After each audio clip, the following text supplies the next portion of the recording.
I wanted to know about Justin Trudeau's week-long costume party when he was in India, and you will never guess what the government had to tell me.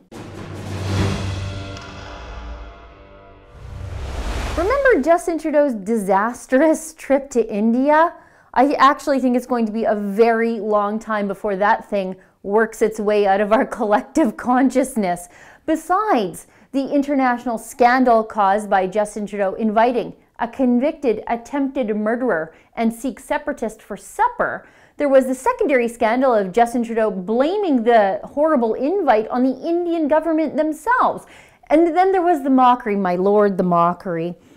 We were an international laughingstock because of Trudeau's bizarre antics and behavior in India, with his impromptu dance performances, the ridiculous prayer hands at everybody all the time. And then there was the marauding about everywhere in the country in the over-the-top costumes.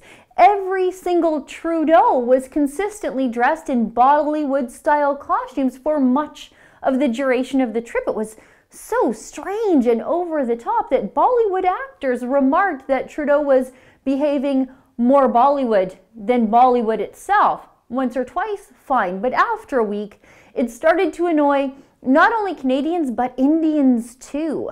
I wanted to know who was involved in the planning of those outfits. I wanted to know whose idea this whole thing was, who selected the clothes, and more importantly, if anybody at some point raised some sort of objection to this, or was it all the work of a bunch of yes men letting our impulsive Prime Minister embarrass us in India?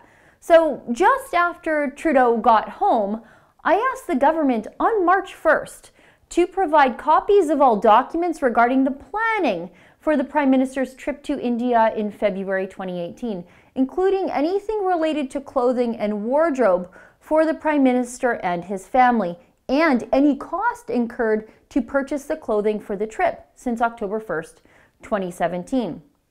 I suspected acting so ridiculous wasn't a cheap thing for the Trudeaus to do. I'd love to tell you what I found out, but I can't.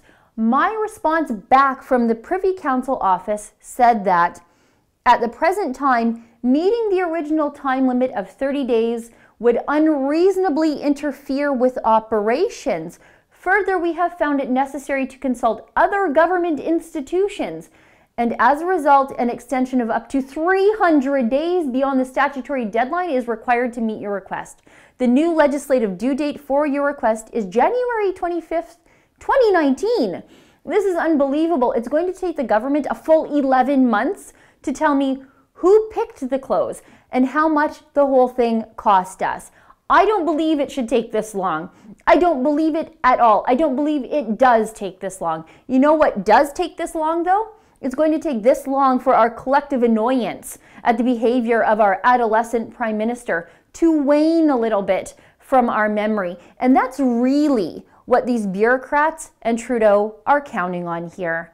For the Rebel.media, I'm Sheila Gunn Reid. What you just saw there is my daily video that I do here at The Rebel, but I also have my own full-length show. But to get access to my show and the rest of our amazing premium content, you gotta become a Rebel subscriber today.